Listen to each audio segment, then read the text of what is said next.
to my channel. Today I'm doing the first of 2 videos that lead up to Christmas. As it's Stir Up Sunday tomorrow, I thought I'd tackle a Christmas pudding. So a friend of mine has very kindly lent me her great grandma's recipe. I do have one in my family, but I can't find it at the moment, so we're going to give it a whirl. So cook along with me if you want to. So Liz, how are you going to do it? Thank you, Liz. So to make this recipe, this Christmas pudding recipe, I'm going to take 4 ounces of self-raising flour, which is going in there. We don't need to sieve this one, which is what I usually say, but we don't on this occasion. And to that, I'm going to add 2 ounces of margarine or butter. So in that goes.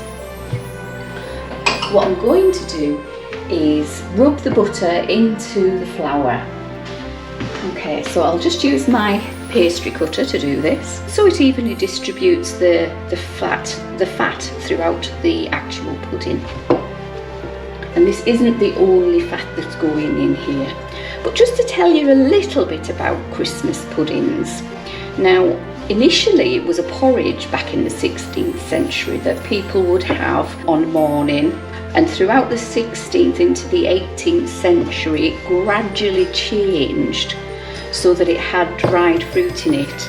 And dried fruit was quite abundant, especially for richer people, as they'd been around and visited the Americas and what have you. There were spices around from all the travelling and everything. So they started to make it more hearty by adding fruit to the porridge. And then as time went on, richer people would change it more into a pudding that we see today.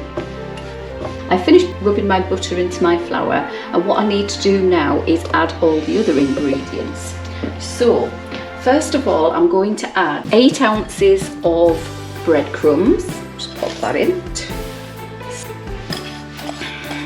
Just get the bits out the bowl. I'm going to add 5 ounces of suet. Now this is the vegetarian suet, it's just what I had in the fridge, so that's going in. That's a top tip as well, keep your suet in the fridge, it won't go off. Once we've done that, we're going to add a few spices, and these spices are half a teaspoon of mixed spice, half a teaspoon of cinnamon, some salt, half a teaspoon of salt, and half a teaspoon of baking powder, and they just go in there on top. And then we're going to give that a stir around. In with the spoon and give it a good stir. Now, as I was saying, Christmas puddings really started off as a savoury dish, and they changed in the 15th century and became more of a sweet dish that we know today. Oliver Cromwell was known to have banned Christmas puddings for a while, but they soon came back. I'm just going to put in here 10 ounces of brown sugar. It used to be known as a plum pudding, which referred to all the dried fruit that was in it. Every dried fruit used to be known in olden times as plums, whereas today we have the fruit plum. It was more just everything was a plum, in anything that was dried was a plum. So mix your sugar in. Then we're going to grate in some nutmeg, about half a teaspoon of nutmeg, it's here. I'll put that in. It became popular in Victorian times, this, with the introduction of the novel A Christmas Carol. Charles Dickens made it very popular. As you know, they all sat down to have Christmas pudding at the end of the story. This in now, this is half a teaspoon going in of fresh nutmeg. I love the smell of nutmeg, it's gorgeous.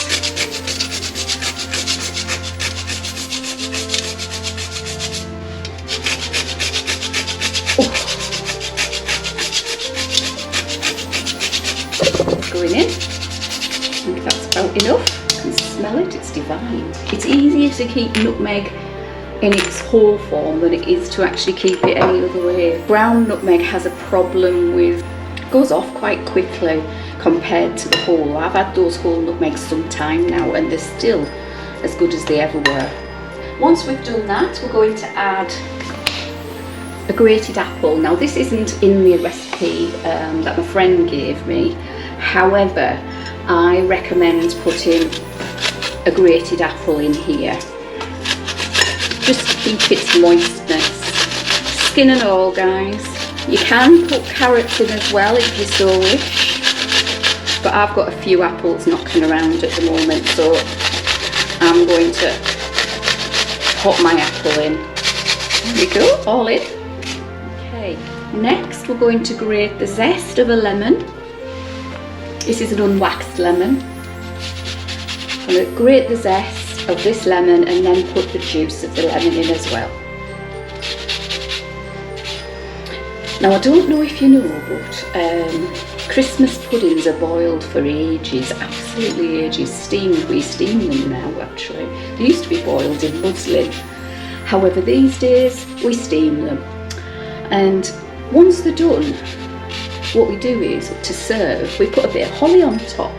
And that's supposed to signify Jesus and his crown on the cross, his crown of thorns. It's supposed to have 13 fruits in it. Why? Well, it signifies Jesus and his 12 disciples, seemingly. I didn't know that until I read that. So hey, you learn something new every day. Now, as I was saying earlier, it is Stir Up Sunday tomorrow, so this is in preparation for that. It's the day of the year when everybody used to get around the table and stir the Christmas pudding. It's traditionally stirred from east to west, so in my house that would be like that, so clockwise, and everybody has to take a turn, everybody in the house, for good luck seemingly. Okay, once we've done that, we're going to add 2 eggs. So there's 2 eggs. So I'm going to pop that in. That was nearly the shell as well. Oh yeah, there you go, shell. Shall I be bad at this or shall I not? Here we go, there's 1. Rather weak egg that. Ooh.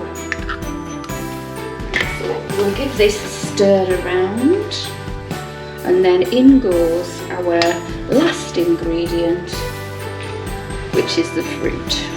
So just give that a quick mix around.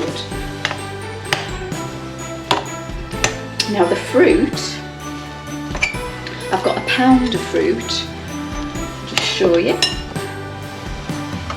I've got a pound of fruit here. There's currants, sultanas, raisins and cherries. Now you can add whatever you want. You could add some apricots, can't say the words now. You could add some apricots if you wish, but this is what they recommend. And here's my wooden spoon. Now I need my wooden spoon because this is supposed to signify the manger that Jesus was born in, that Jesus lay in. Sorry, no, he wasn't born in a manger, was he? He was laying in a manger. So in they go, and in there I've had them soaking in about a 1/4 cup of brandy. Now it can be brandy, sherry, rum, a mixture, whatever you want. Whiskey, popular, just whatever you want. And what we're going to do is just mix it in until it's all nicely distributed throughout the rest of the pudding. So what I'm going to do now I've finished stirring this is pop it into some prepared bowls. I'll just move that back there so you can see what I've got. I've got a £1 bowl and a £2 bowl. I'm hoping they're going to fit into these two. If not, I have a spare one. And what I've done is I've put a bit of parchment paper in the bottom so that the pudding easily releases when I come to turn it out, which isn't always the case, but we'll see. And I've buttered the sides of the bowl well.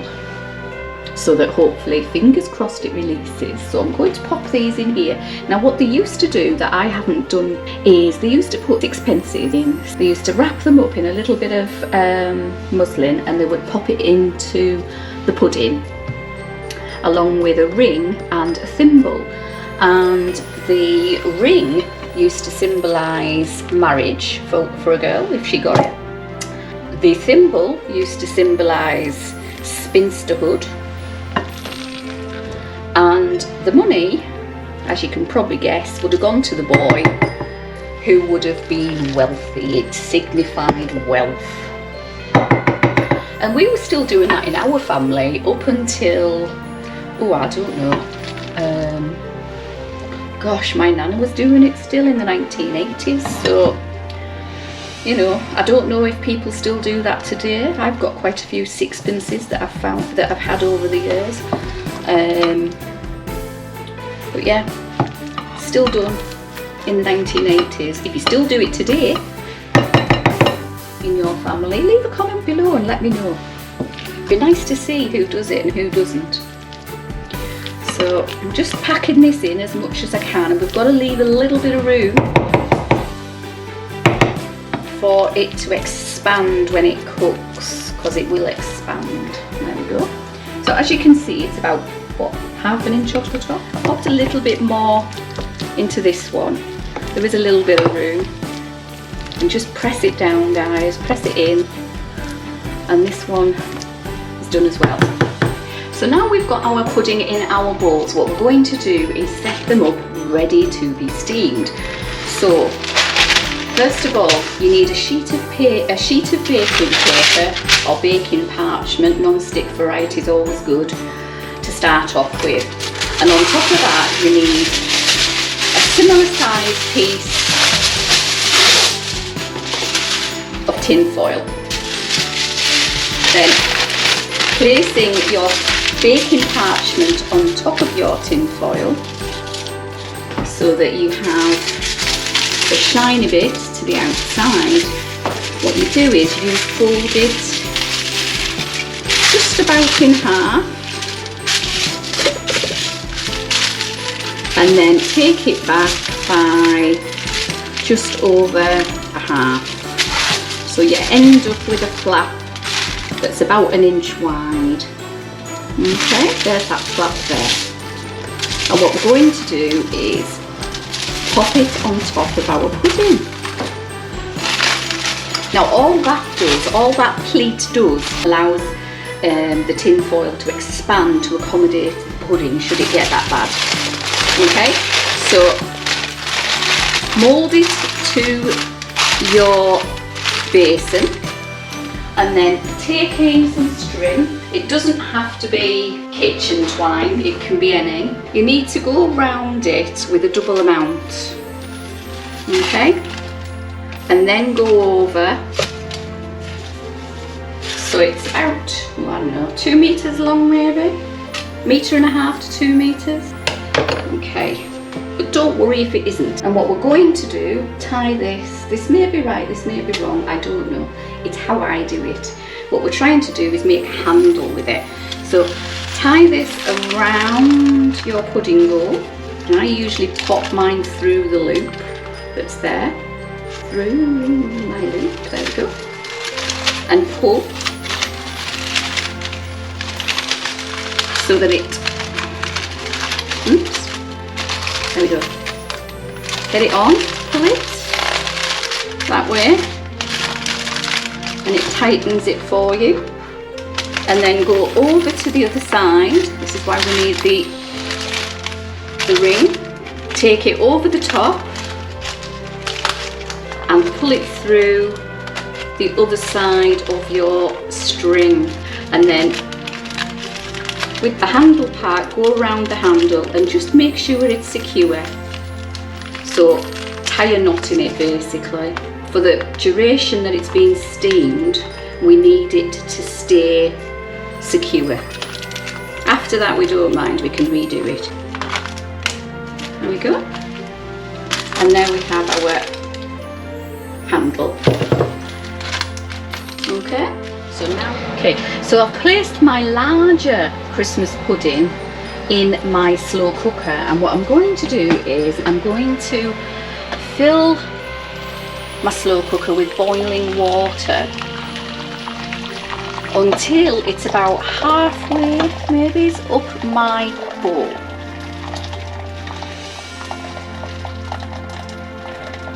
Which is about in here, most of my kettle. And then what I'm going to do is put the lid on,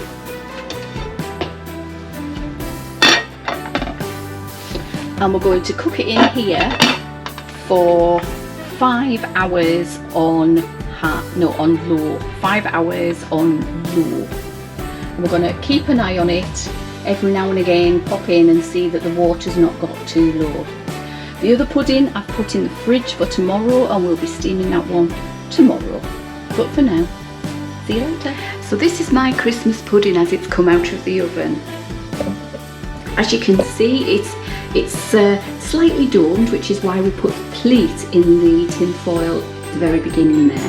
What I'm going to do now is I've let it cool down, and I'm going to cover it with some tin foil, which I have here. Just pop that on top, and we're going to seal it so that it can sit around in a cool place until Christmas Day. This helps the Christmas pudding mature. So we're going to cover it up with a bit of cling film as well, just so it's sealed and nothing can get in there, and all it does is mature. So I'm just going to pop that round there, so, and I'll get another piece to put the other way so it's properly sealed.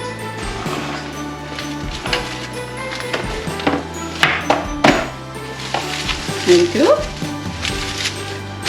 So I'm going to put that in a cool, dry place until Christmas Day. Thanks for watching my channel this week. I hope you liked what you saw. If you did, hit me with a thumbs up, subscribe to my channel and click the notification bell, and you'll get to see more of my videos.